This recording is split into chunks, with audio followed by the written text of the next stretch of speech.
আসসালামু আলাইকুম। লাস্ট এক বছর তো আর নাটক কম দেখি নাই, অনেক নাটক দেখছি। কত ভাবে যে ডক্টর ইউনূসকে বিরক্ত করছে সবাই।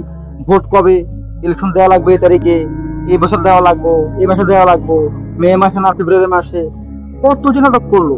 বিএনপির স্থায়ী সদস্যদের আচরণে কত কষ্ট পাইছে ডক্টর ইউনূস। কত বার করে একবার সেনাপ্রধানের কাছে ভোট কবে হবে, আবার ইন্ডিয়ার চাপ দেয় ভোট দেওয়ার জন্য, আবার ইউনিসের চাপ দেয় ভোট দেওয়ার জন্য।